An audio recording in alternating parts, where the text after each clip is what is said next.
are, are ready for the replay. So I've gathered some questions so that anyone that wasn't able to make it, I'll make sure that your questions are asked.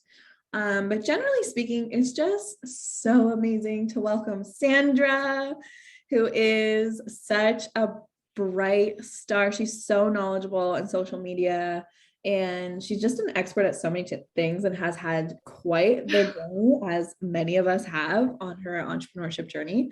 So Sandra, as like, we'll just kind of like, if people float in when they float in, great, but I want to like make sure we get the most out of the hour. So Sandra, why don't we start with you telling the fine folks a little bit about yourself. Tell us about you, maybe a little on your journey so far as an entrepreneur and what led you to where you are now. Yeah, well, first of all, thanks for having me. I am really, really excited, and I hope that you find some of these tips super valuable. Yeah, about me. So I started my business about a year and a half ago. Before that, I was a professional athlete, and then I shifted into corporate. And then I realized while I was doing the 9-to-5 grind that it just wasn't for me. And I knew that I wanted to work for myself, and I knew that I wanted to help people in a bigger way. And I also wanted to be more hands-on in not only my own success, but theirs as well. So that's kind of how my business Wildcard & Co. was born. I truthfully didn't and still sometimes don't know what I'm doing, but it just felt right. And so it took off, and here we are. Yeah. So I call myself a social media manager, but I do a lot with my clients. So I do help them with social media, but it goes a little bit further than that as well. We do a lot of business consulting and lots of stuff that I'm sure we'll dive into with some of the questions, but that's kind of the Sparks Notes version of my background. Not me muting myself already. All right. Well, thanks for sharing a little bit about that. You're so modest, like professional tennis player in a past life. She was Ms. Oktoberfest, which was like such a big deal around this area if you're from the area. And then just like skyrocketed your social media, just sort of like as a public figure, we'll say. And then we've done some work together. So it's so interesting to see like how you've actually taken like those cool opportunities and transition them into this new chapter, now helping other people with their social media. And like, I love your approach to social media because you're a strategy girl. You pay attention to like what's going on with the trends, and you help your clients. Like, she does a lot of hands-on content creation. And it's some of the best content I've seen. It's really good. Yeah. So yeah, your clients are so lucky. And I'm thrilled to chat with you about where we're at with social media. Obviously, the world is different. Over the last few years, a lot has changed. Global pandemic, uprising, all these things, and apparently war. Like, it's a little overwhelming. And it's a little tricky to navigate, to know, okay, as a business owner who needs to be visible, show up on social media, how do I continue doing a good job in this new landscape? And how do I make it count and feel good about the way that I'm showing up? So some of these questions are definitely geared toward those things, and just looking at how do we succeed in social media marketing this year and beyond? So I think before we jump into some of these questions, Sandra, is there, at a high level, because I know we'll probably jump in the nitty gritty in a minute here, but have you noticed any like high level changes with the trends on social media and what to be paying attention to in regards to what's trending and what you find we're moving toward? I know video content is a big. Yeah. So Yeah, there's quite a few trends that are projected to be kind of prominent in 2022. So I did write down a few that I think, just based on what I'm seeing already, and in my opinion, are going to continue to grow and be really important in people's businesses and how they show up on social media. So I'll start with the first one, which is kind of a dark horse, I would say, and it's graphics. So if you are not currently using graphics that are made in Canva, or that's my favorite platform to use it, that's something that is really trending now and will continue to be a trend. And people are getting very, very creative with how they use those. I will say that this is my least favorite part of social media management that I do for my clients. And if you're anything like me and spend hours creating one graphic in Canva that is subpar to the average standard, then my biggest tip to you is just hire that part out. But believe it or not, graphics are going to be, they are already really important and big, and they will continue, I think, to be that way in 2022. Another thing that is huge, and I don't really like calling it a trend because I think it's really important work, but something that we're going to, I think, continue to see in 2022 is businesses and business owners continuing to focus on how they can make their businesses more inclusive and diverse. And yeah, so I'm sure that Makers Co talks a lot about this already, but just from a social media and business consulting standpoint, I definitely advise my clients all the time on continuing not only to I guess what I'm trying to say is that just continuing to educate ourselves on how we can be more diverse and inclusive in our business. And that obviously extends into how we're showing up on social media. Yeah, so, and by the way, just because we have an hour, I'm going to try to keep this, like, get as many little tidbits in as I can. But if you guys have any questions, please feel free to reach out. And I'm happy to dive more into any of this if you would like. So Lacey already talked about how videos are really important too. Instagram actually announced that they are shifting from a photo sharing platform to a video sharing platform. So things like Reels, IGTV, stories, live videos with other business owners are definitely a good idea to get into if you haven't done that yet. I will admit that Reels are a little bit overwhelming, so we can get into how we can make that easier in a bit. But yeah, if there is one tip I have, it's push yourself out of your comfort zone and really start using Reels on Instagram. If you're interested in growth and engagement and entertaining and educating your audience, it's really, really important. And then I always say, again, weird to call this a trend, but we are our differentiator in our own business. So there are millions of other social media managers out there. I totally know that.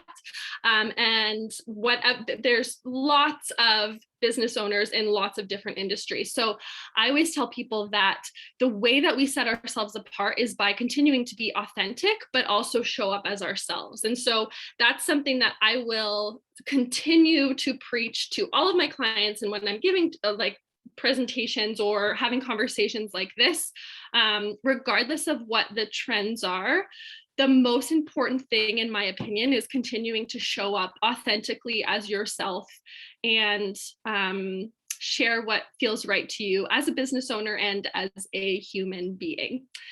And then the last thing I wrote down is collabs and ads. So collaborations and advertisements through social media.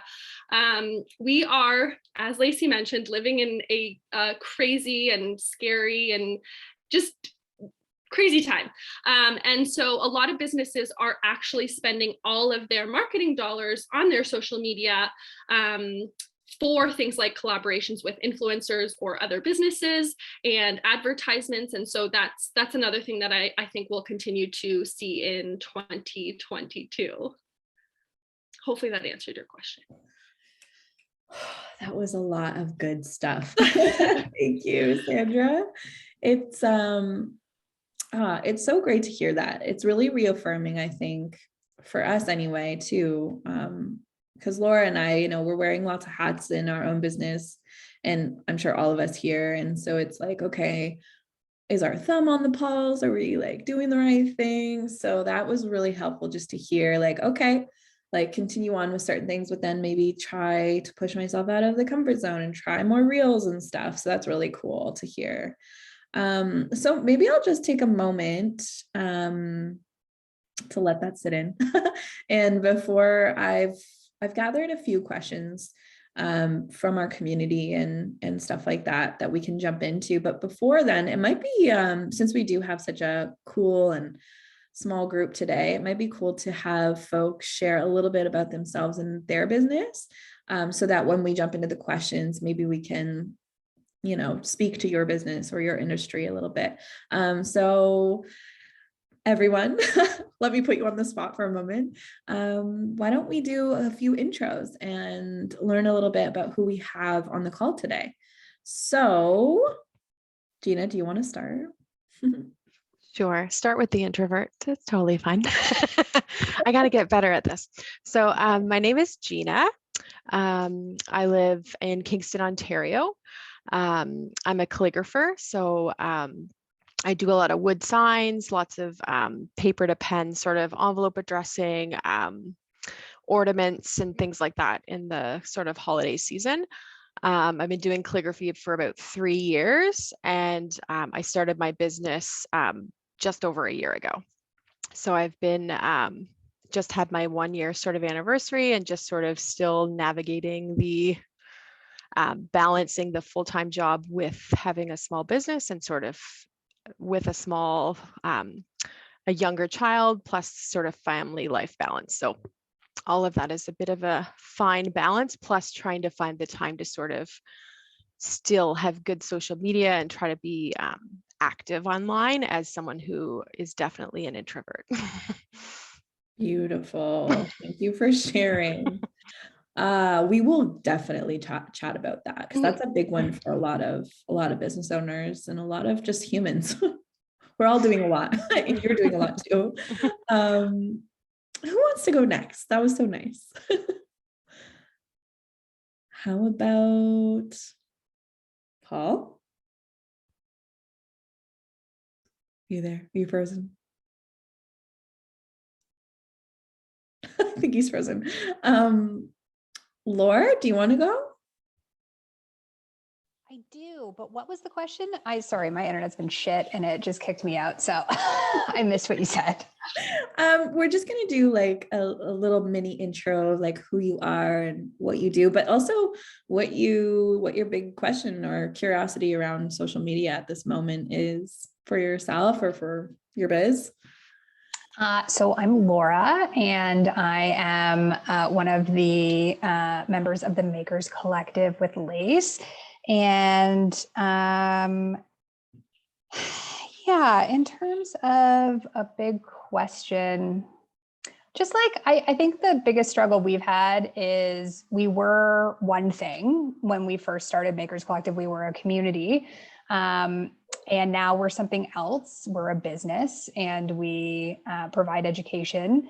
And the biggest area we've struggled with is like bridging those two things together, because we have an audience that we built when we were a community, and now that we're doing something different, a lot of that audience isn't necessarily as connected to the things that we're doing. So just, how do we create content that kind of bridges the gap, and that kind of, just makes that audience just either like helps to build a new audience that, cares about what we're doing now, or like helps that old audience kind of come along for the journey. And I think if that's a question.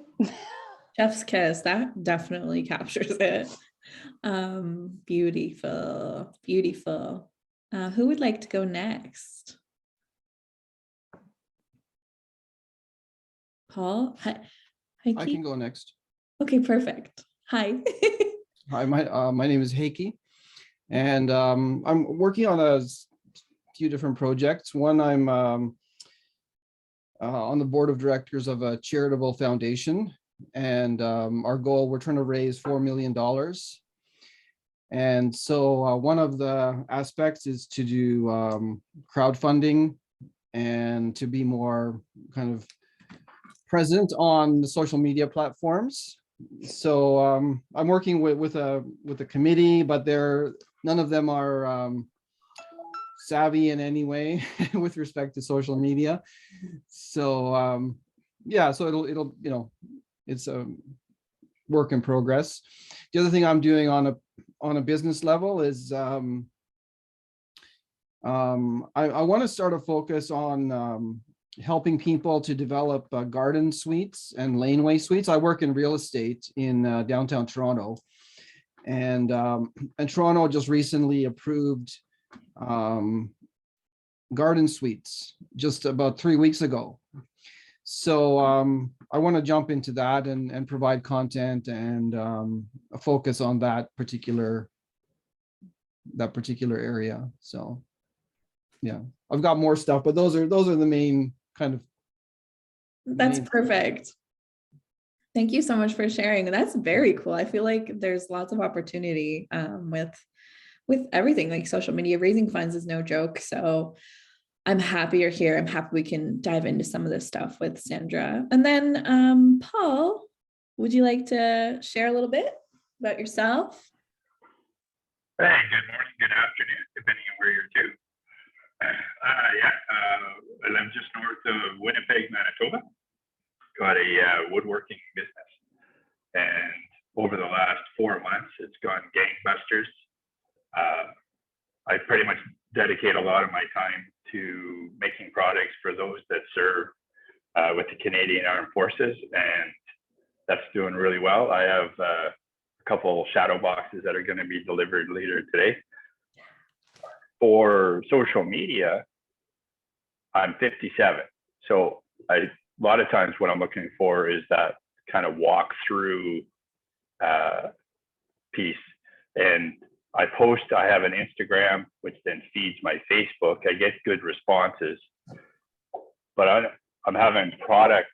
I kind of feel like I'm always in portfolio 3 doing prototyping and testing it.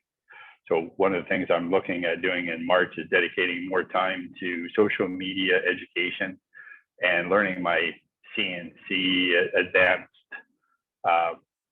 functions that I can do with my machine. So I'd like to learn how to start doing polls with Instagram, because if I can put up a product and get some honest feedback, maybe that help direct or pivot. Thanks. Perfect. Thanks so much, Paul. Wow, this is so great because I feel like we've got people from all over Canada. We love this. And from different industries and backgrounds and different interests. I know for me, like it's, I am a marketer. I come from this background. I did it for several years, and I find it's the hardest to do and keep up with for myself in my business. Is because you're just like, there's so many things, right? And so I think the thing that I struggle with the most is consistency, and ironically it's the thing that I tell all my clients to do. So yeah, really struggling with that right now, because also I just I don't know about everyone else, but just the state of the world and social media itself, you go on there and you're exposed to so many hundreds of thousands of people and like their own processing of emotions and opinions. And so what I end up kind of doing is I like shut down and then I don't go on social media, which I think is good for our mental health to take breaks, but also how do you rectify that and continue to show up for your business and your clients and your community? I don't know. I don't think there's a right answer there, but that's just something that's been on my mind. So Sandra, hi. Just a few questions. A few not so little questions. So that's good. So now we have like a good idea of who's here today and what we're curious about. So Sandra, any like off the top of your head thoughts, or do you want to dive into some of these questions first? What do you think? Yeah, I think there are a couple things that came up while everyone was asking questions. And so maybe I'll speak to some of those things. And then if I forgot anything, forgive me. It's not because you're not important, but I'll circle back. Okay, so first and foremost, I got to give a little bit of love to my introvert, Gina. So I actually work with several clients. I would say the majority of my clients who I start working with do not want to show their faces, do not want, like when they hire someone for social media, the idea is, okay, I'm hiring someone, so I want to be completely hands off. I don't want to look at it. I don't want to be on it. I don't want to think about it. And although I do understand where that is coming from, similarly to what I said earlier, we are the differentiators in our business. And so we are what makes the difference between why someone is going to choose your business versus someone else who is in a similar industry or creating a similar product. But I also never want people to be doing things on social media that are inauthentic, that give them anxiety, that just like are completely out of, like, I think it's important to push out of your comfort zone, but I would never ask someone to do something that is so far out of left field that they're going to be thinking about it for days or weeks. So baby steps is what I would suggest to someone who is introverted. And if maybe getting on a video call or a live video rather, or creating some reels is not the first thing that you want to do, then maybe your baby step is getting some branding shots done with your product. And so you're still showing your face, but you're not speaking, and people can see who is behind the project and the products without you having to feel like you have to record a 30-second video with 400 takes and an hour and a half of your time. So that's a really kind of easy way to dip your toes into showing yourself on your social media. And then I can't remember, Gina, if you also talked about consistency, but I know Lacey just did. So I'll also speak to that a little bit. So my biggest tip with this is get yourself an account with a platform or a software that does it for you. So what I do is I create 30 posts for the month ahead, or 15 posts. You don't have to post every single day. If 15 works for you, then you can do every other day. And my two favorites, by the way, are Later and Planoly. And so they both have free versions. So you can look into those two types of, I don't even know, like, is it technically a software? I don't think it is. Maybe it is. But can you tell I'm not a tech person? I'm a social media manager, but I don't know anything about tech. But Later or Planoly are really, really great because they have free options. So they're awesome for small businesses. And the amazing thing about it is it can take a few hours of one day and you have your content planned out for the entire month. And so if you're going through something where the world is really heavy and you don't want to go on social media, that post is already planned to go out for you. And the platform Later and Planoly do it for you. So you just pick what time you want to schedule it for. And some of them are amazing. I have the paid version, so I'm not sure if the free one does all of the things that the paid one can, but some of them even show you when the best time for your audience is to post. And maybe we don't know, but that is an important thing, picking a time that is good for your audience or when they'll show up most. And that varies for everyone. But the one thing I will say about this, so I am through and through, I love Planoly and I love Later, and I am a firm believer that you can be very successful on social media or consistent on social media with investing very little time. But in a situation where the world is really heavy and you don't feel right about posting something, then you could, of course, go in and edit and not post for that day or that week or whatever. So when I am talking with people about planning out their content ahead of time, I always just like to remind them that content that you're planning out for that month should remain relevant and maybe doesn't have an expiration date or is relevant for that month. And so the nice thing about a lot of these platforms is that even even if you've already scheduled something, you can go in and change it, and you still have all the content that you created. So it's not for nothing. You just push it out to a different day. So highly, highly recommend looking into Later or Planoly there. And I do want to talk a little bit about what we should be doing as business owners right now when social media seems like a place for people to share their opinions, and it just gets really heavy, and sometimes our businesses quite frankly feel irrelevant, or like it feels inappropriate to be posting. And so I actually did a few stories on my business account about this the other day. I think there are 3 types of business owners right now. There is the business owner who doesn't want to post anything because it just doesn't feel right to them with everything else going on in the world. There is the business owner who wants to continue posting and absolutely does not want to talk about any of the things that are going on in the world because they want to be a safe space for people to come and not have to consume the crazy that's going on in the world. And then there are the business owners who choose to use their platforms as they choose to make their platforms, they choose to get a little bit political with their platforms or use their voices or their platforms to amplify the voices of others. And I have a little bit of an unpopular opinion here, I think, and my answer to someone who would come to me and ask which of those is right is that there is no right answer. At the end of the day, there are going to be people who are not happy with whichever of those 3 you are. And so you have to look yourself in the mirror and be okay with what you chose at the end of the day, right? And so my argument would be, I can make arguments for all of them, but my argument would be if you are not posting at all, maybe that is because you need a mental health break. And again, that is totally valid and you absolutely should take that. And I'm not ever going to tell someone not to do that.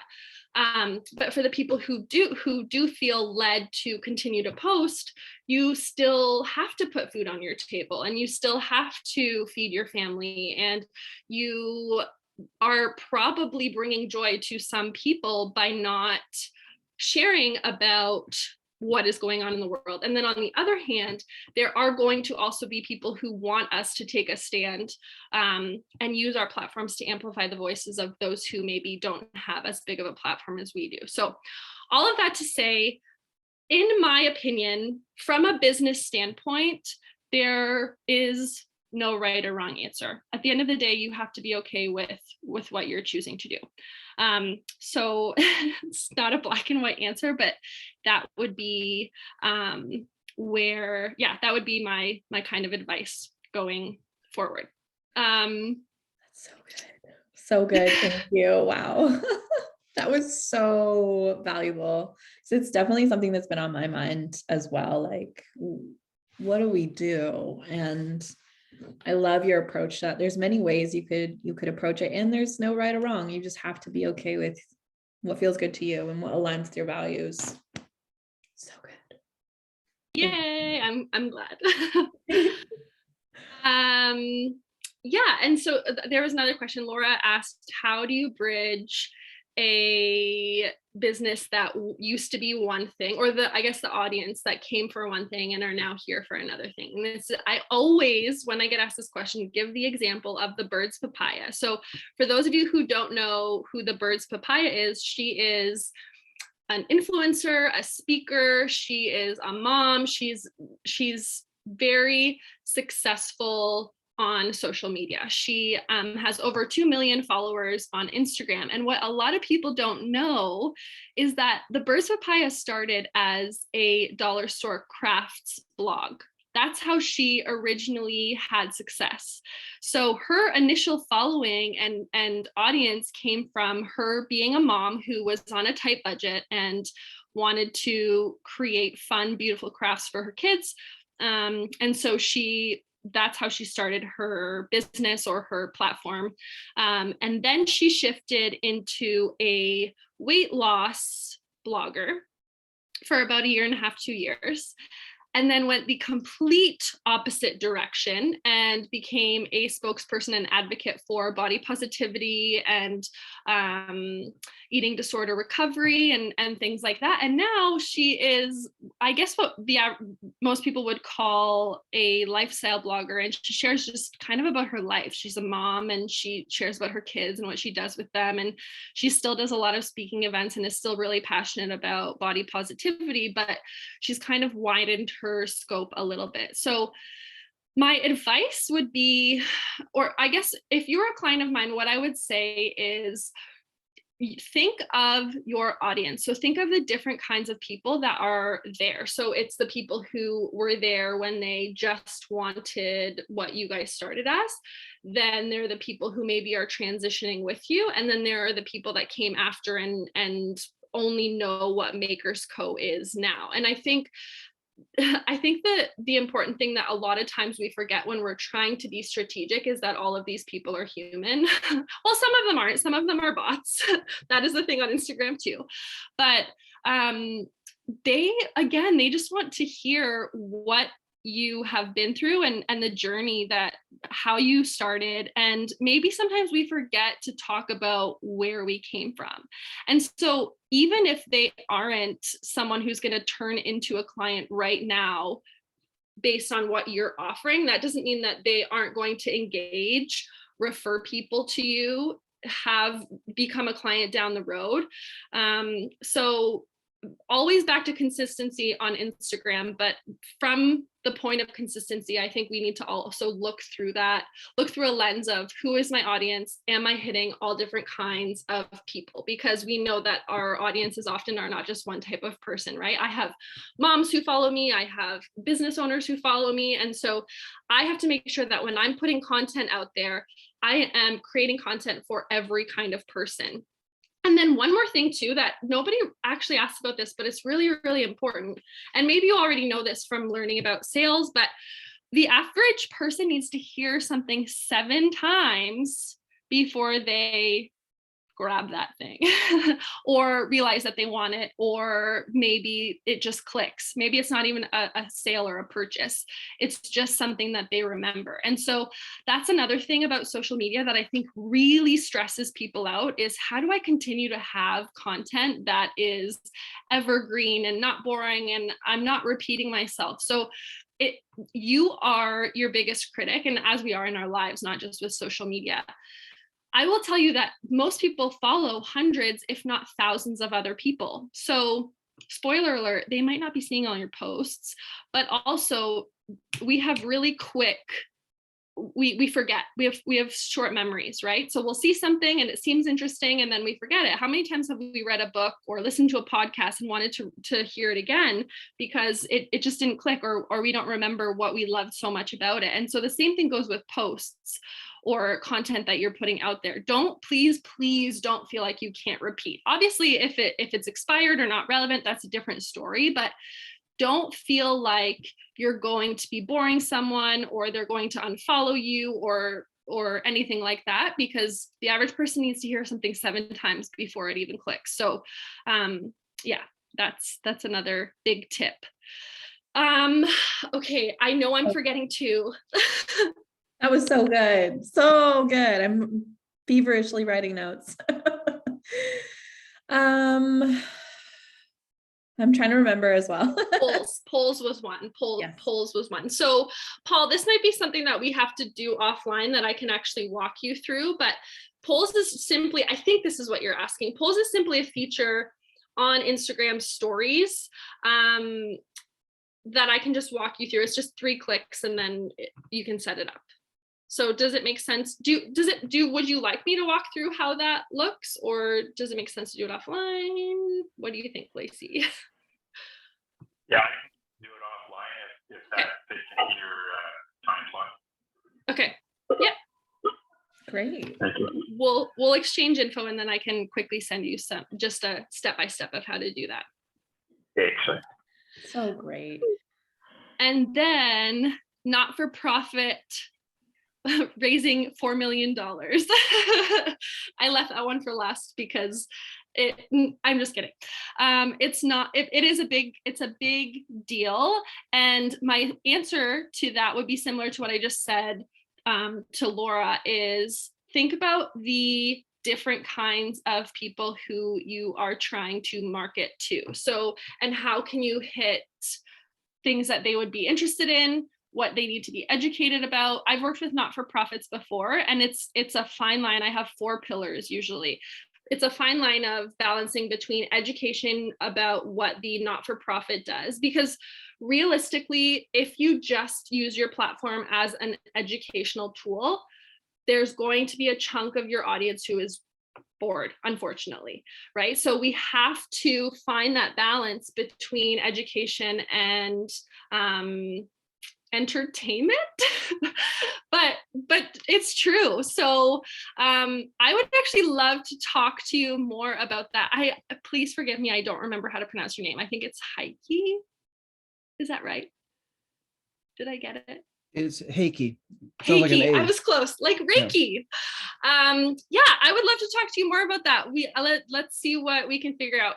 Maybe yeah, I don't know, but if you don't have someone helping you that is savvy with social media, then I would be definitely happy to help. But to answer the question, so you kind of want to set up 4 pillars usually, and I go through this with every one of my clients. And so here's your hot tip of the day. I have educational, entertainment, personal, and then I have viral. And those are kind of the 4 columns that I usually go through with each client. Now, depending on your business and your personality and all of the things, those may change or vary what we put into each of those sections.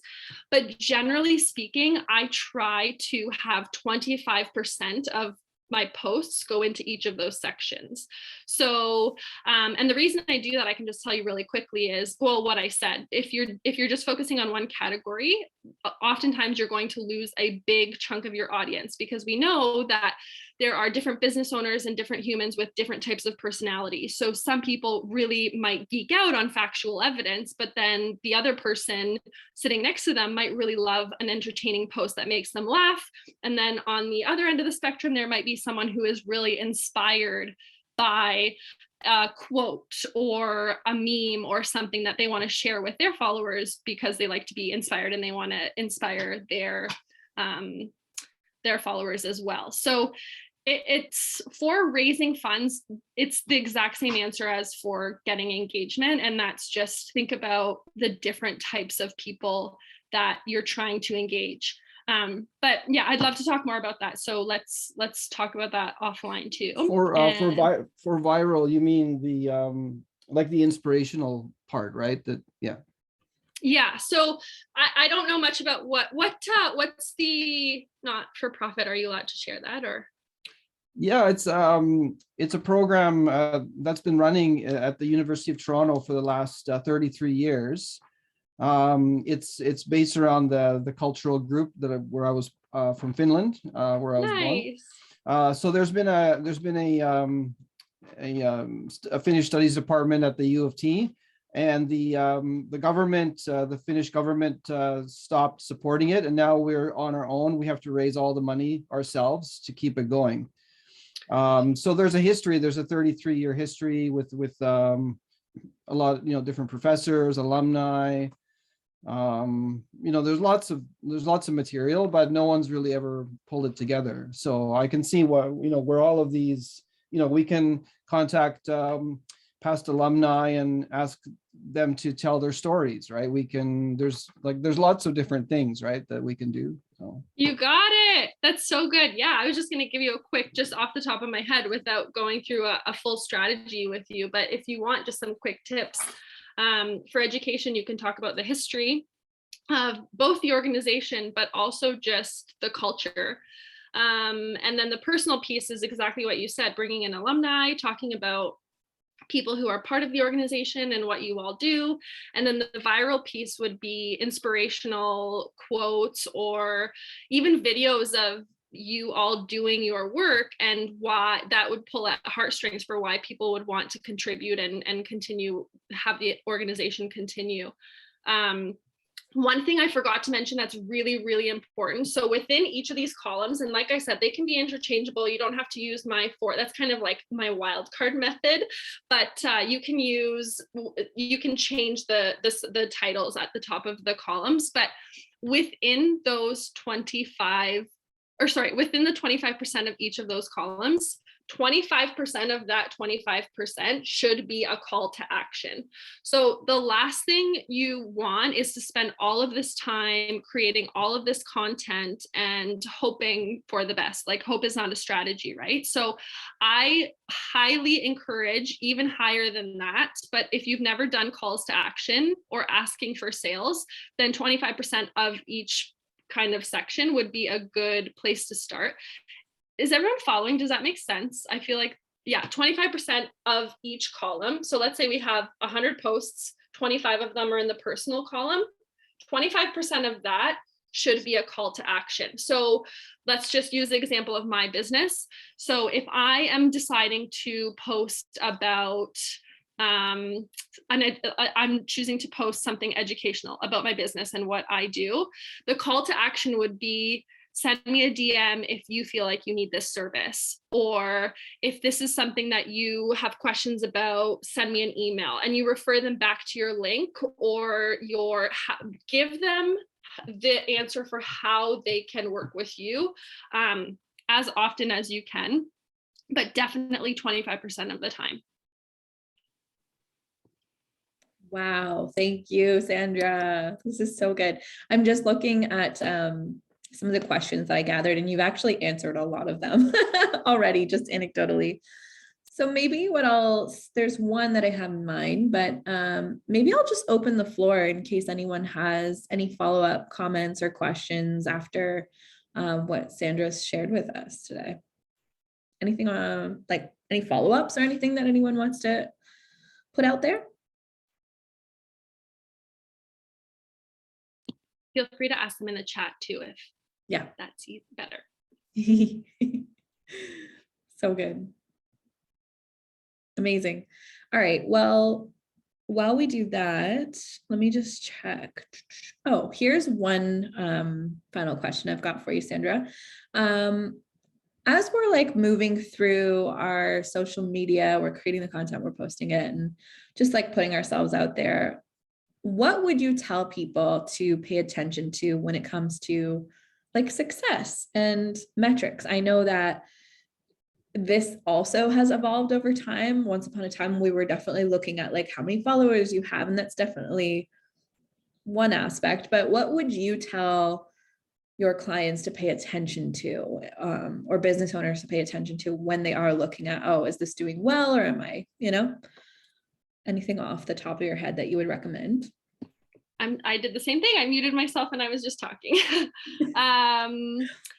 So every time I get asked this question, I start with the same answer, because I think that authenticity trumps any type of metric that you could ever follow or make sure that you're kind of on trend with, I guess.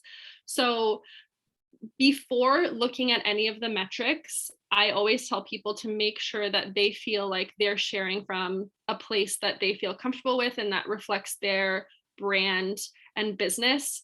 And don't skew who you are, or don't change who you are or what you want to stand for the sake of getting these metrics, if that makes sense. And if you are someone who feels like you've been doing that consistently and the metrics aren't working in your favor, then definitely shoot me a DM. We can talk about that. Because there are ways, and yeah, I'll just leave it at that. But I actually did write some things down, because for those of you who are maybe like me and like to nerd out about the metrics, these are kind of the top 3 that you want to look for. So I'm just going to, I don't know why can you guys still see me and hear me if I do this? Because I can't see myself anymore, but I don't know what I did. Can you? Okay, okay, great. Okay, so the 3 metrics. So number 1 is reach. Oh, and by the way, all of these metrics or analytics can be found on Instagram. So there's a button that says insights right on your profile, and you can kind of browse through there. You'll find all of these. So Instagram is really great from that point of view. And actually, if you do end up working through Planoly or Later, they often send emails or post on their Instagrams tips like this, or information that you want to be looking for about trends or metrics, everything in between. So that's another great resource that's free.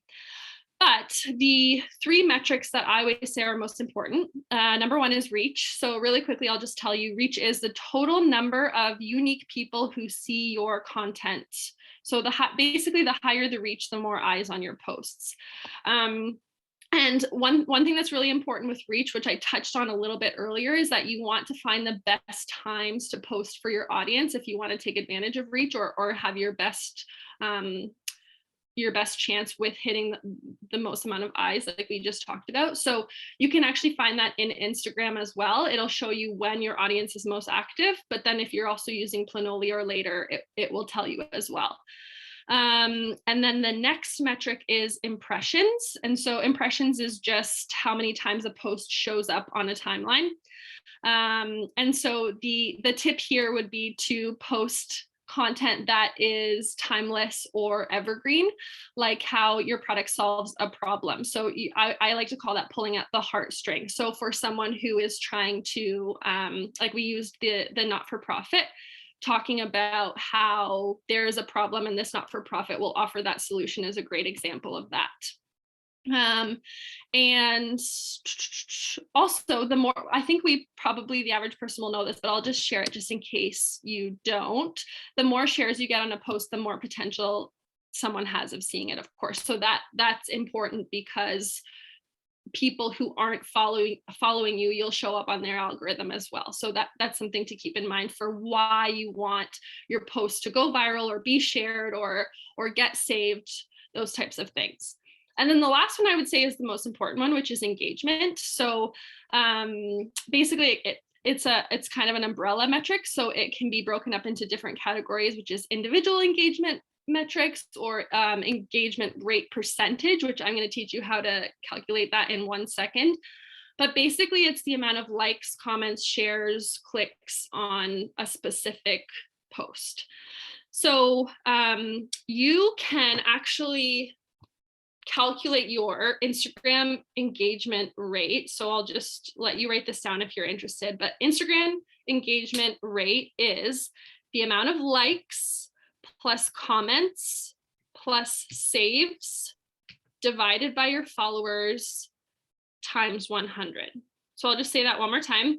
Instagram engagement rate is the likes plus comments plus saves divided by followers times 100. And that gives you your percentage. So your goal is to get to about 3%.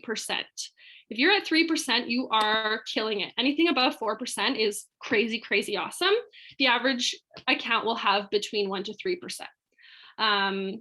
So if you think you need to get engagement up, that's a good way to kind of test and see if where you're doing with that. Is that helpful? Holy moly, that was so helpful. Damn, you got me excited about social media. And I have not been excited about it, so thank you so much. Very cool. So I'm just checking out some of the questions that we did have. It looks like you answered a lot of them, Sandra, unless there's anything, like any final thoughts or pieces of advice that you'd like to share with everyone.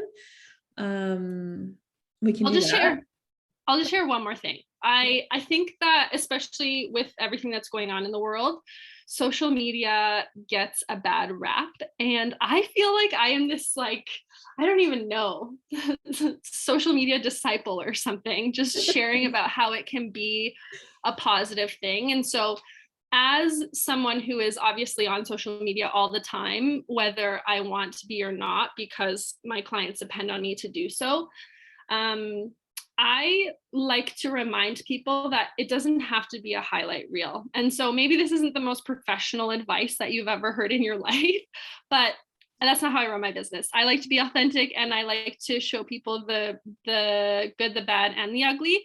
And so whenever I hear people talking about social media being a highlight reel, I like to remind them that you have two ways of controlling that. One is what you put out there, and two is what you're consuming. So at the end of the day, if you're finding that social media is a place that isn't authentic, then I would start by auditing what it is that you are putting out there and how you feel about it at the end of the day and at the end of the month, if you're planning 30 months or 30 days ahead. And then also what you're consuming. So who you're following, what types of businesses you're following. At the end of the day, there are millions, billions actually, of people on Instagram and Facebook and Twitter and TikTok. So we get to control what goes in and what does not. So that's one of my favorite tips to share. Instagram versus Twitter versus Facebook. How do you know which one is best? Should we do all three or just focus on one platform? Great question. So there's no black or white answer for this because it depends on your business. As a general rule of thumb, Facebook is now an older demographic. That's not always the case, but if your target market is an older generation, then I would say definitely stay on Facebook. If you are just starting out, use all three and see how it goes. Check out the analytics and kind of see what is worth spending your resources on. And oftentimes too, later and Planoli, you can copy and paste the exact same content. So it really isn't any more work they offer social media management through their platforms. Yeah, hopefully that helps. So good. Sandra, you are a breath of fresh air. Thank you so much for speaking with us and taking some time out of your day to help us strategize over social media this year. Before we head out, I would love for you to share with the fine folks how to either get in touch with you, connect with you online, anything that you are offering. I would love to hear. Yeah. So you can get in touch with me at on Instagram is probably the best way. So it's Wildcard and Co. If you have any questions about what we talked about today, definitely shoot me a DM. I know there was a couple of things we were going to talk about offline, so definitely DM me there, and then we'll work through that. Yeah, as for how to work with me or what I'm offering right now, I am currently taking on one-on-one clients, but not many. So one thing that I'm offering though, in lieu of that, is that the right word or phrase, is so I'm noticing that a lot of people are wanting social media managers, and unfortunately I just can't keep up with that right now.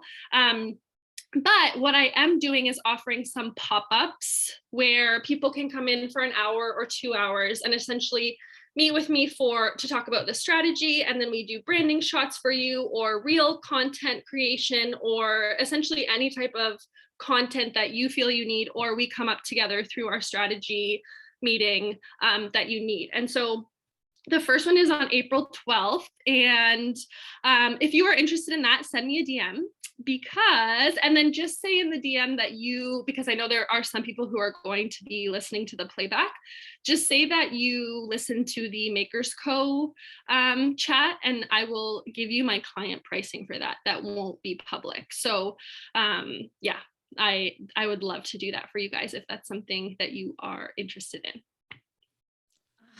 So amazing.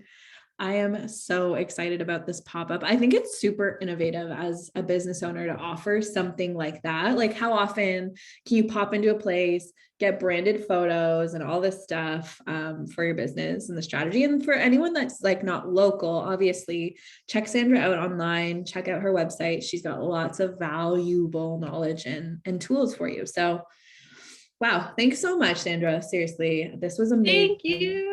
You squeezed in so much into 1 hour, and that was so helpful.